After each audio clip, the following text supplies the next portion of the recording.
안녕하세요. 오늘은 강남 아파트 그냥 증여하지 마세요라는 주제로 한번 이야기를 시작해 보겠습니다.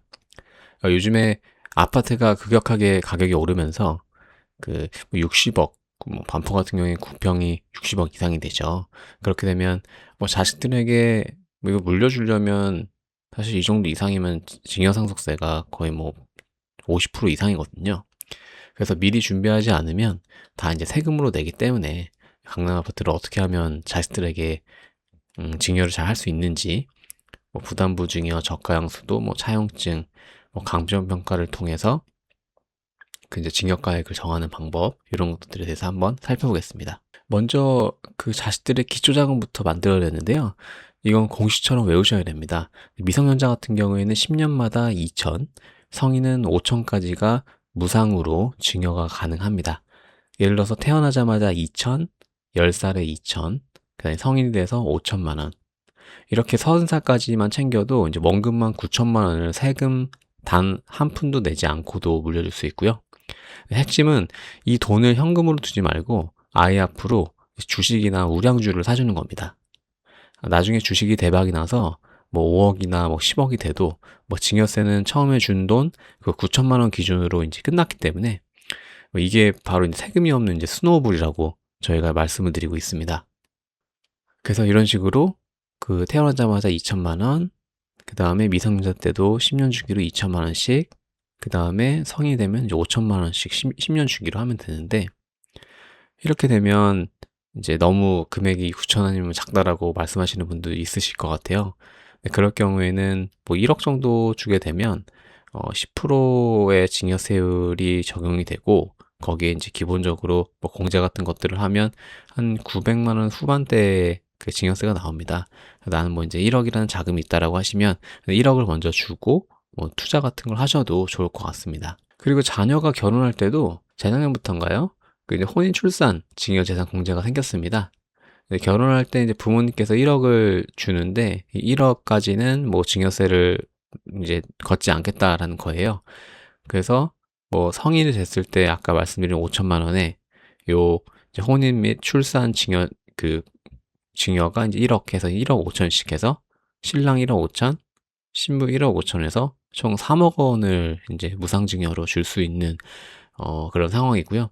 양가 부모님이 이제 이 정도만 도와주셔도 사실 뭐 서울에 어디에 사는지가 되게 중요한데 대부분 전세 자금이나 매매 자금이 어느 정도 보탬이 될 수 있지 않을까 생각합니다. 그래서 많이들 하고 계시는 그 이제 플랜입니다. 그래서 신랑 쪽에서 기본 성인공제 5천에 혼인공제 1억, 마찬가지로 이제 신부에서도 기본공제 5천에 혼인공제 1억을 해서 이제 1억, 5억, 1.5억씩 해서 이렇게 자금을 조달받을 수 있습니다.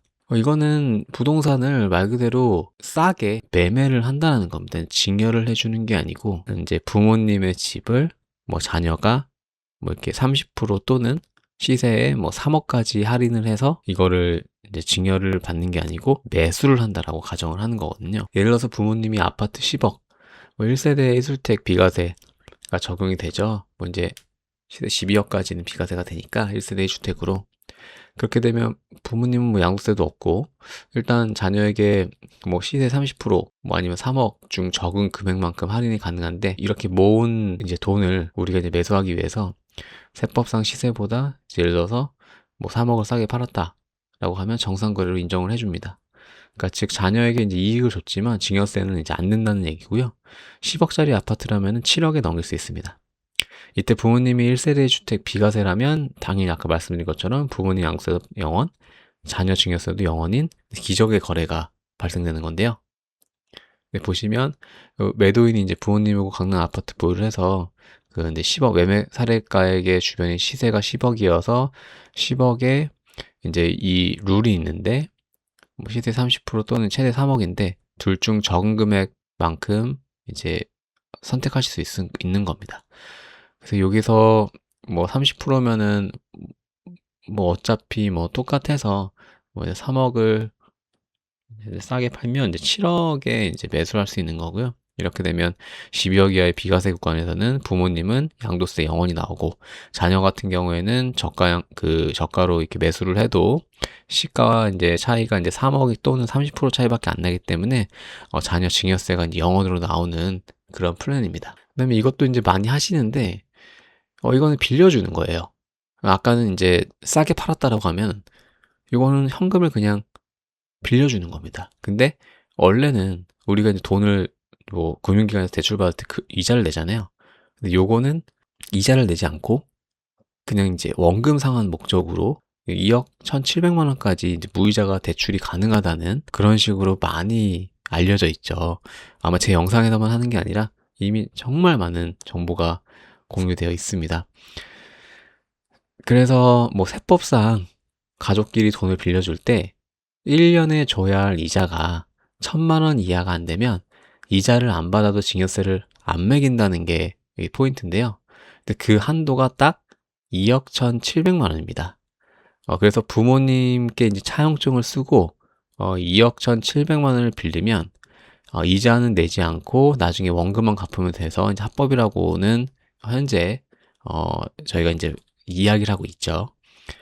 근데 원래는 이자를 주시면 이자소득세라고 해서 25%와 지방세 포함해서 27.5%를 내셔야 돼요. 만약에 매달 이자를 지급하시면 매달 원천 징수라고 해서 실제 그 돈을 빌린 사람이 그 홈택스에 신고를 하고 그 위택스라는 데서 지방소득세를 신고를 해야 되는데 정말 번거롭습니다. 매달 이자를 내면 그걸 해야 되는데 이렇게 하게 되면 그 다음에 또 지급명세서라고 해서 그 내가 누구에게 지급을 했는지 또 홈택스에서 입력하는 그 신청이 또 있어요. 뭐 매년 2월에 1년치를 몰아서 하는 방법도 있고, 그 다음에 매달 했던 거를 다음 달 이제 1일부터 10일까지 원천세를 신고해야 되는 의무가 있는데 사실 되게 귀찮습니다.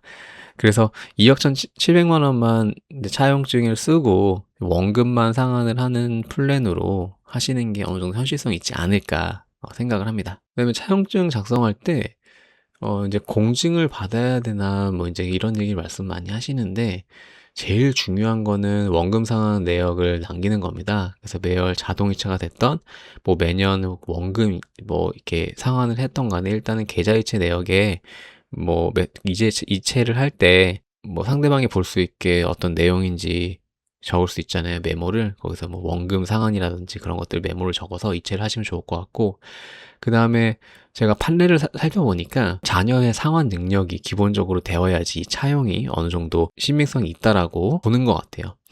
그래서 미성년자 소득이 하나도 없는데 이런 뭐 차용을 한다? 뭐 성인이 됐어도 뭐 대학교만 다니고 아무것도 없다라고 했을 때 소득에서 차용 뭐 원금을 갚는다? 뭐 그런 것들은 뭐 보지 않는다는 거예요. 차용증에 대해서 공증까지 받으시는 분들도 요즘에는 되게 많으시다고 알고 있는데 저는 그것보다 더 원금 상환 내역과 자녀 소득 증빙이 가능한 상태인지가 확인하는 게 중요하다고 생각합니다. 그래서 보시면 차용증만 썼다고 끝이 아니고 뭐 날짜랑 상환 내역이랑 소득 이렇게 세 박자가 맞아야지 인정해 준다. 그렇게 이해하시면 될 것 같고요.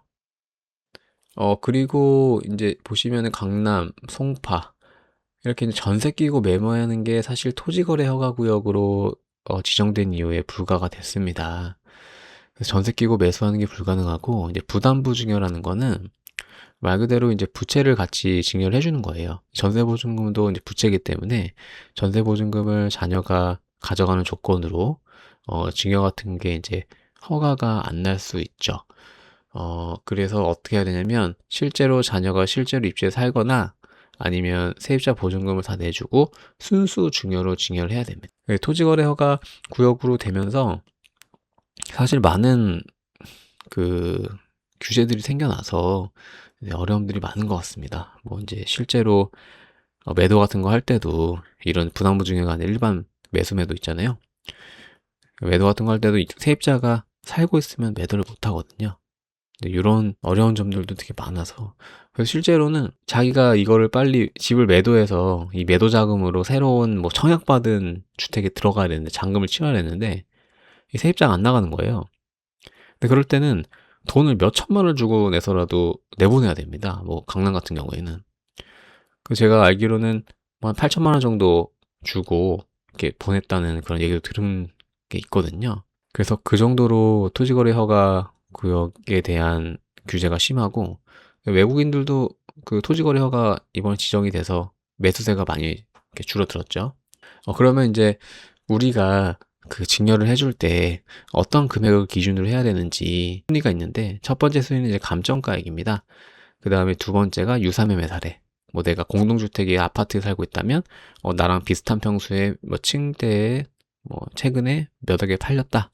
그러면은 그 유사매매 사례로 쓸 수 있고, 아니면 기준시가라는 것을 통해서 쓸 수도 있는데, 그 아파트는 뭐 정말 고액의 뭐 주변에 사례가 없다라고 하면 뭐 감정평가를 받는 경우는 뭐 이렇게 많이 받으시라고는 하는데, 유사매매 사례가 많으면 유사매매 사례로 많이 하는 것 같고요. 그 다음에 요거를 뭐 감정평가를 받았을 때 시세 대비 너무 낮게 받으시는 분들도 있어요. 근데 그렇게 되면 오히려 유사매매 사례보다 이 그 징역가액이 낮아지기 때문에 이런 거는 좀 의심을 받을 수 있다. 그래서 뭐 여기 공시가격 10억 초과하면 두곡감정 이렇게 해서 비교하라고 말씀을 이렇게 드려놨는데, 이거는 그때그때 케이스 바이 케이스에서 그때 감정평가사나 아니면 주변에 우리가 이제 증여할 때 이제 세무사분들이라든지 주변의 전문가분들하고 상의를 하셔가지고 이 어떤 기준으로 우리가 신고하는 게 좋을지 한번 상담을 받아보시는 게 좋을 것 같습니다. 당연히 이제 감정평가를 하려면 이제 비용이 들기 때문에 저도 뭐 상가 같은 거 뭐 잔거 하나 있는데 그것도 감정평가 하는데 몇백 들더라고요. 두 군데를 또 해야 되니까. 이거 엄청나게 뭐 그 비싸지는 않았는데 그래도 싸지는 않다. 그래서 감정평가가 너무 고액의 유사매매 사례가 없는 경우에는 이제 하시는 거고, 그냥 신고했을 때랑 감정평가했을 때랑 당연히 1순위가 이렇게 되는데, 여기에서 어느 정도 이제 주변 시세에 맞게끔 신고를 하셔야 된다. 걸 이해하시면 될 것 같습니다. 자, 이렇게 되면 우리 이제 자녀분들이 합법적으로 최소한의 증여세를 내고 내 집 마련을 하거나 아니면 내 집을 증여를 해줄 수 있겠죠.